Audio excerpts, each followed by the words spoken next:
Saludos a todos, les habla la profesora María Gabriela Castro y el día de hoy vamos a hablar sobre la clasificación de medicamentos en el embarazo y la lactancia por la FDA. Vamos a tomar en cuenta cuáles serían las consideraciones farmacológicas en el manejo odontológico de este tipo de pacientes, abordando temas de seguridad en el embarazo y qué consideraciones deberíamos emplear durante la lactancia. Este método de clasificación de la FDA es importante para nosotros porque en la consulta odontológica en algún punto vamos a atender a mujeres embarazadas o a mujeres que están en periodo de lactancia. Y estas mujeres pueden ser atendidas en la consulta odontológica, pero tomando en cuenta ciertas consideraciones, sobre todo si estas mujeres requieren una medicación posterior a una exodoncia o previa a la exodoncia, si hay que hacer un tratamiento de conducto y necesitan una terapia antimicrobiana, si hay una alteración de origen fúngica, entonces debemos adecuar la prescripción de estos medicamentos ante estas circunstancias. ¿Por qué? Porque puede haber una posible transferencia del medicamento por vía transplacentaria y esto va a poner en riesgo al bebé o puede producir cambios, que esos cambios pueden ser teratogénicos, afectando la formación de los órganos o afectando de forma irreversible al bebé, produciendo efectos en el desarrollo fetal. Aun cuando el bebé ha nacido, pero el bebé está en periodo de lactancia, puede haber una transferencia de este medicamento por la leche materna. Entonces la FDA creó y estandarizó una serie de categorías para emplear estos fármacos de forma segura en las madres y que no afecten a esos bebés que están en periodo de lactancia.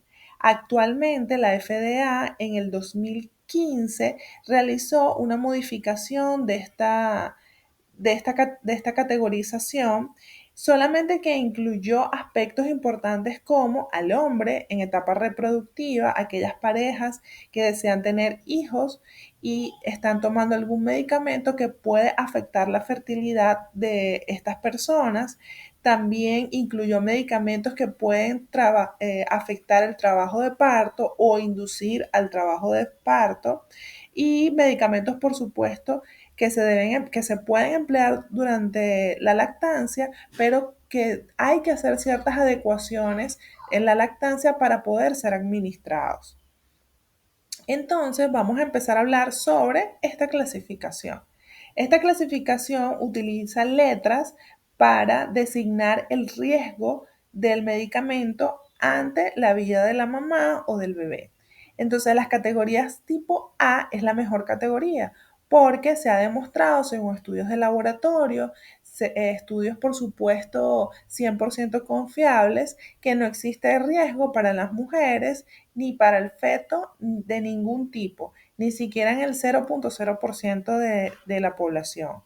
En cambio, la categoría B no se ha evidenciado riesgo en humanos porque se han podido realizar estudios en animales de forma controlada y no se confirmó si llegaran a existir algunos riesgos en esos animales, no se confirmó que ocurrieran en humanos. Y la categoría C, el riesgo no está descartado. Entonces se han hecho estudios en animales y lamentablemente han mostrado efectos adversos. Entonces estos efectos adversos se han demostrado en los estudios o no existen estudios, no se han podido realizar estudios ni en animales ni en humanos, por lo que no se puede garantizar que no produzcan algún efecto en la población.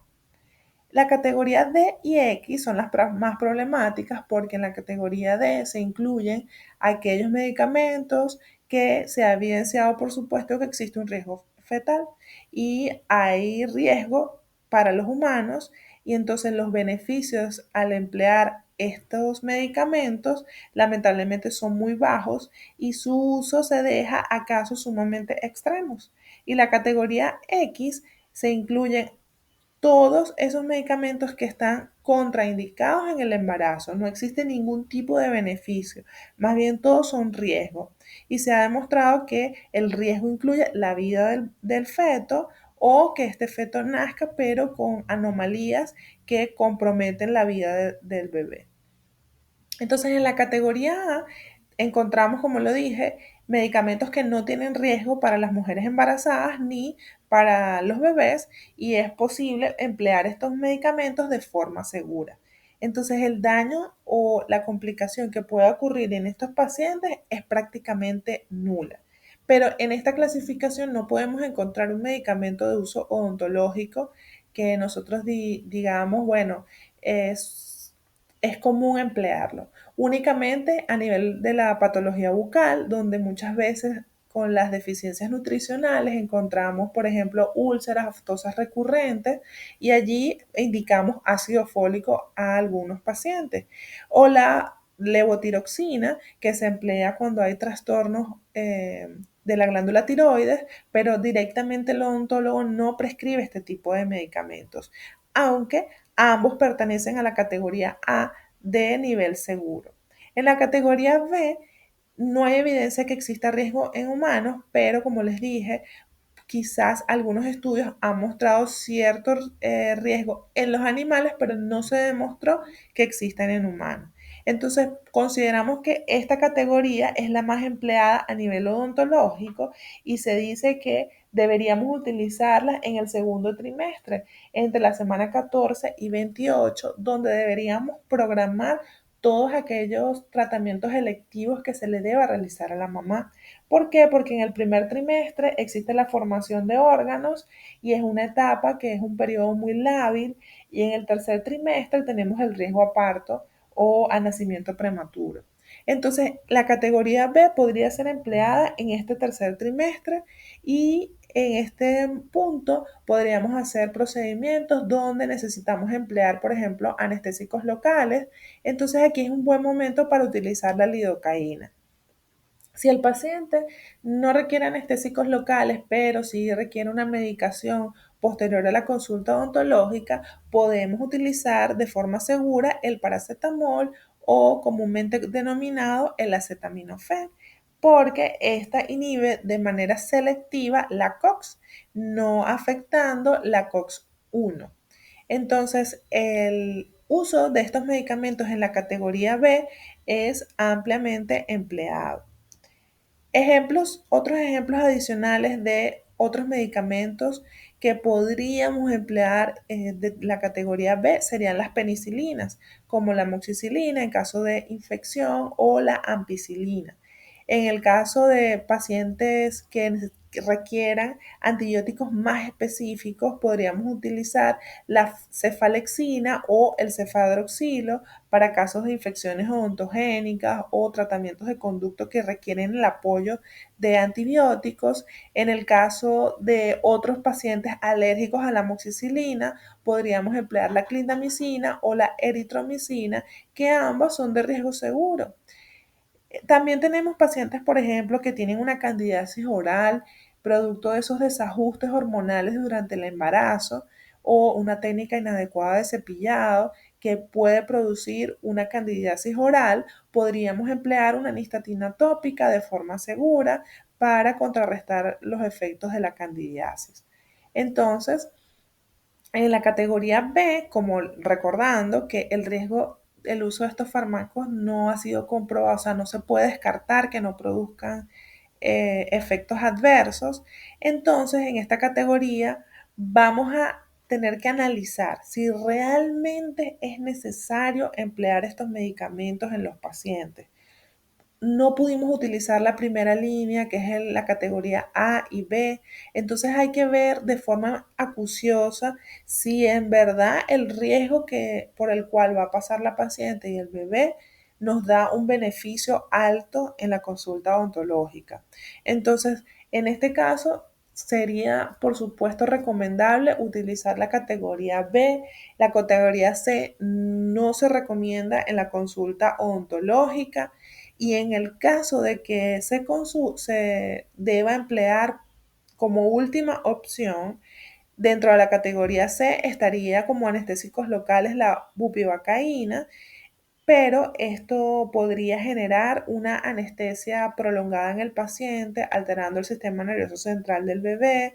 En los antibióticos tendríamos la claritromicina y la acitromicina, poniendo en riesgo la formación de algunos órganos, y como terapias antimicóticas podríamos utilizar el fluconazol de forma sistémica y el óxido nitroso cuando necesitamos una anestesia más profunda, pero esto podría afectar al bebé tanto en la etapa fetal como en el periodo de lactancia. Entonces, si usted es odontólogo, piense demasiado, analice muy bien el caso, a ver si es de verdad necesario hacer, poner en riesgo a el bebé y la madre con el uso de la categoría C. Ahora pasamos a la categoría D, donde por supuesto hay evidencia que hay un riesgo fetal inminente y solamente se va a justificar el uso de estos medicamentos cuando se tenga una enfermedad grave, se tenga en riesgo la vida del bebé. Es más, el odontólogo no debería prescribir bajo ninguna razón medicamentos incluidos en la categoría B. Y entre estos tenemos las tetraciclinas, donde tanto afectan el desarrollo fetal como hasta la formación de los dientes. Podemos ver las manchas por tetraciclina que son de forma irreversible en los pacientes, las quinolonas que a veces son empleadas cuando tenemos infecciones gram positivas y gram negativas, pero el riesgo en el que comprometemos al paciente es demasiado grave. También las benzodiazepinas, el problema es que ellos afectan al sistema nervioso central y algunos AINES. Entonces, emplear esta categoría como odontólogos, no.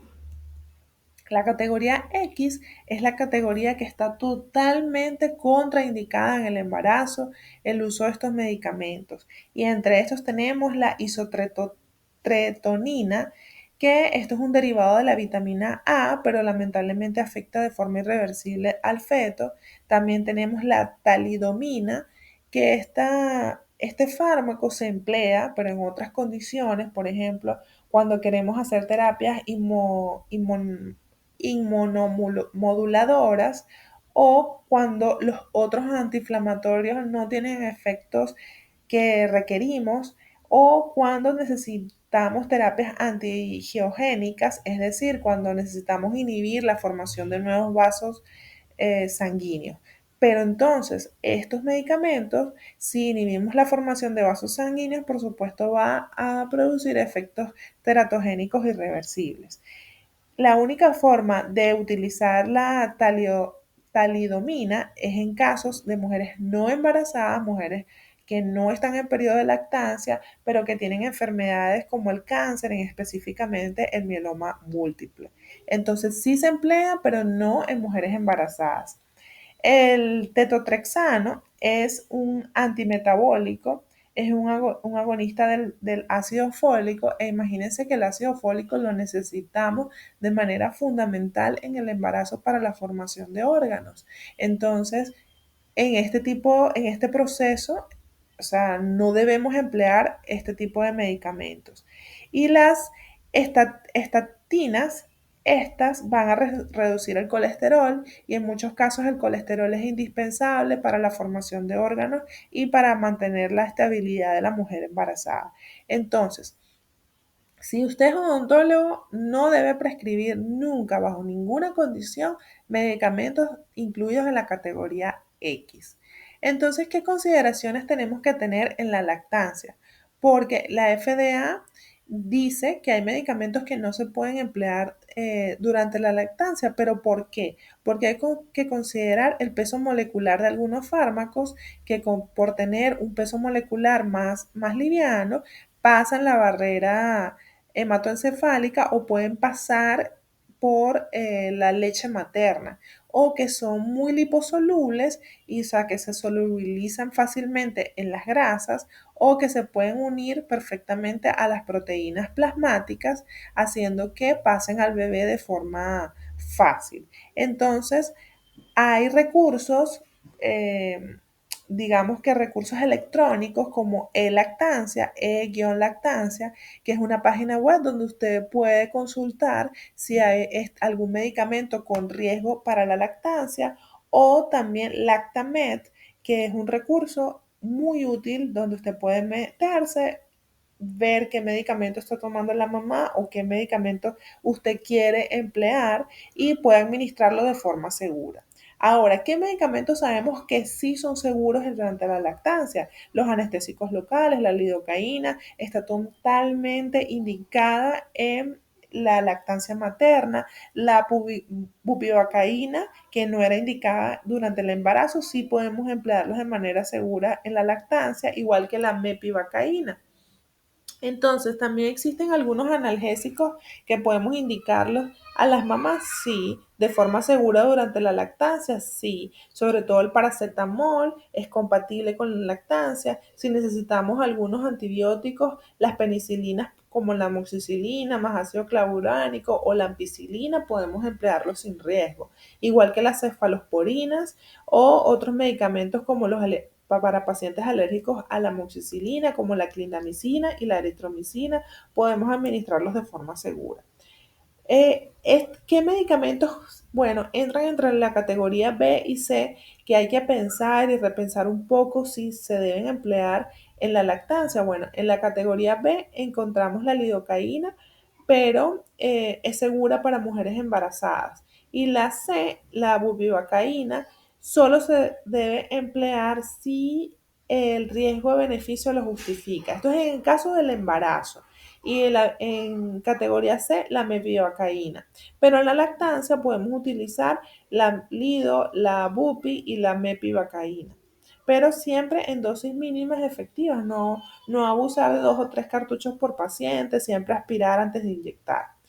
¿En qué anestésicos están analgésicos están contraindicados? O sea, están en riesgo para el paciente? En las categorías C tenemos que los opioides no deberíamos indicarlos como odontólogos en el embarazo, o algunos AINES, sobre todo la categoría D, porque pueden producir un riesgo de cierre prematuro del conducto arteriovenoso, y esto ocurre sobre todo en el tercer trimestre. Usted debería o sea, no debería indicar los AINES, debería indicar un paracetamol en alguna paciente embarazada en este periodo. Entonces, ¿qué antibióticos sí son de forma segura? Yo sé que estoy recapitulando, pero es que quiero recalcar esto, que está contraindicado el uso de tetraciclinas, de metronidazol y de quinolonas en el embarazo y en la lactancia. Entonces, vamos a puntualizar. ¿Existen medicamentos que podemos utilizar seguros en la odontología, en el embarazo y en la lactancia? Sí, los anestésicos lidocaína, analgésicos paracetamol, antibióticos amoxicilina y cefalexina. Importante que usted se empape con la nueva categoría de la FDA, que maneje, y si no sabe manejarla, por favor, descargue la aplicación, utilice los métodos de consulta electrónicos para que usted sea un odontólogo que esté actualizado, que trate a sus pacientes de forma segura y que no ponga en riesgo la vida de su paciente. Muchas gracias por todo. Les habló la profesora María Gabriela Castro. Nos vemos en otra instancia.